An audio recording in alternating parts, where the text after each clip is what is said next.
와튜브, 이 시간에는 동남아시아도 외면하는 화웨이를 살펴보겠습니다.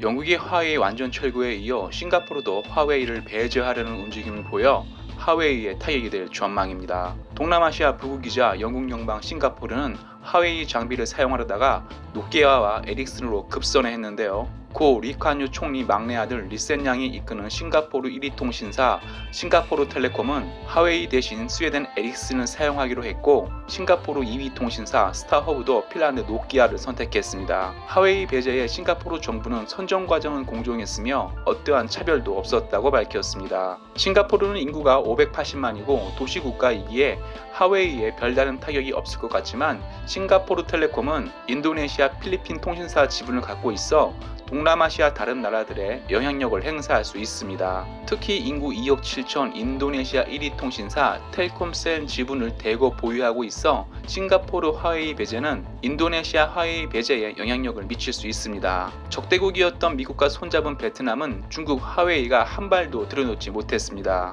인구 9,700만 베트남은 중국을 견제하기 위해 미국과 손잡았고, 미국 항공모함 시즈도어 루즈벨트호는 남중국해에서 중국 해군을 잡을 수 있는 베트남 다낭에 입항하여 중국이 강력 반발했습니다. 중국 화웨이는 일찌감치 동남아시아 국가에 진출, 저렴한 가격에 통신 장비를 공급했고, 그 결과 동남아시아 여러 나라가 중국 화웨이 통신 장비를 사용해 왔습니다. 하지만 중국은 막강한 군사력을 앞세워 남중국해에서 깡패 노릇을 해 다른 동남아시아 국가는 불편한 기색이 역력합니다. 여기에 중국발 코로나 사태와 홍콩 공산화 이후 중국은 동남아시아 국가의 신뢰를 잃었습니다. 실제로 화웨이를 사용했던 태국은 2위 통신사 트루무브가 화웨이를 배제하고 에릭슨 5G 장비를 사용하기로 했습니다.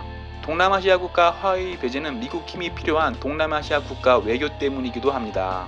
앞서 말했듯 중국은 남중국해에서 막강한 군사력을 앞세워 그야말로 동네 깡패 노릇을 하고 있습니다. 동남아시아 국가 군사력을 모두 합쳐도 중국 군사력의 10분의 1도 못 미칩니다. 즉 동남아시아 국가는 홍콩처럼 공산화될 수 있다는 위기감을 느끼고 있습니다. 이런 이유로 동남아시아 국가는 중국과 싸울 수 있는 미국 군사력이 꼭 필요합니다. 특히 지정학적으로 말라카 해협 끝자락에 있는 싱가포르는 계속해서 해상무역으로 돈을 벌려면 막강한 해군력으로 말라카 해협을 지키고 있는 미국 힘이 절대적으로 필요합니다. 미국 영향력이 막강한 이유 중 하나는 인구가 적거나 지정학적으로 불리한 나라의 경찰 역할을 해 평화가 유지된다는 것입니다. 동남아시아뿐만 아니라 유럽도 화웨이를 배제하려는 이유는 경제적 이유보다 안보적인 이유가 큽니다. 경제와 안보 중 하나를 선택한다면 무조건 안보가 먼저입니다. 이유는 안보가 무너지면 모든 것이 무너지기 때문입니다. 와튜브 마치겠습니다. 유익했다면 구독, 좋아요, 회원가입 부탁합니다.